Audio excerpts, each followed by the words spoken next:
We are in the midst of answering the great question posed by Darren Daily community member Cindy Watsgill, who asked, you've interviewed some of the most successful and influential people of all time. What are the most common characteristics that struck you when you met these people? Okay, well, in the last episode, we discussed characteristic number 1. They are rabid, almost bordering on obsessive learners. They mine gold everywhere that they go and with everyone that they meet. The second characteristic is they have a passionate, deeply personal sense of purpose. This goes beyond being goal-oriented. They are mission-minded, and their mission isn't some pretty-sounding statement written on the lobby wall of their office. This is something sacred to them. It possesses them, and they have an unrelenting drive to see it through. No matter the cost, no matter the sacrifices, it will be done, or they will die on the battlefield trying. Surrender is never considered.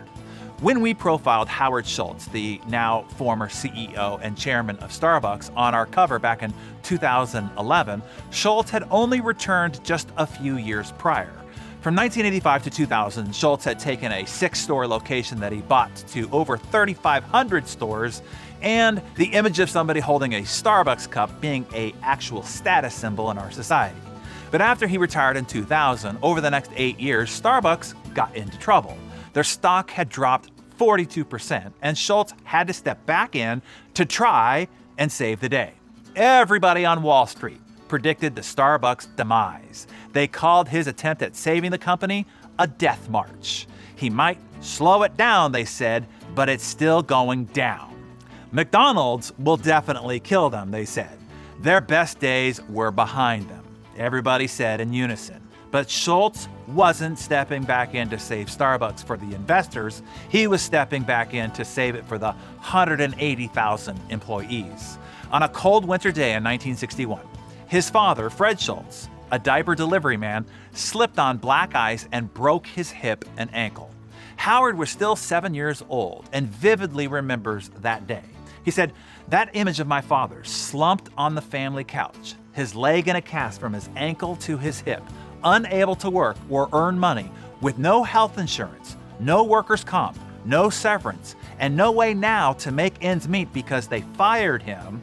The defeat and desperation on my father's face, that image is still burned into my mind." Schultz grew up in a Brooklyn housing project, but vowed to himself that if he ever got to a position where he could take care of other people under his employ, like his father needed to be taken care of then, that he would.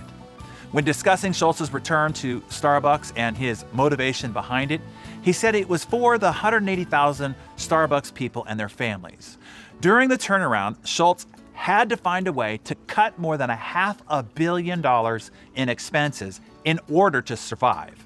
Over the previous 12 months, the healthcare cost for Starbucks was over $300 million. The board and shareholders said cutting the healthcare was the easiest remedy.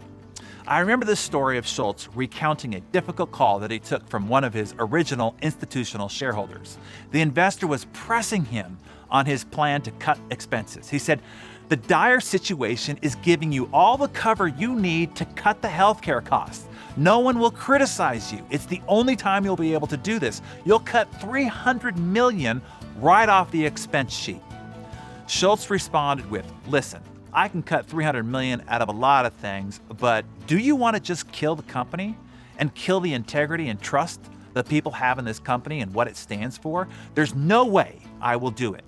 If that's what you want me to do, you should sell your stock," Howard said to the investor. When asked how he could have such conviction, his answer was, "That look on my dad's face. Starbucks has become a living legacy of my father." He finished with, "You've got to be willing to fight for what you believe in." So, do you feel that sense of duty in your own work, in your own mission? That sense of mission, that sense of sacred purpose with what you do? Because without it, it's not likely you'll be able to endure the tough times. When everybody's counting you out, it will only be the flame of your faith and conviction in your mission that will light the way forward for you. So tell us, what is your sacred mission? What do you believe in so strongly that you will see it through or die on the battlefield fighting for it? I'd love to hear it. Tell us in the comments below. Then join me for the final common characteristic of the most successful and influential among us in the next episode.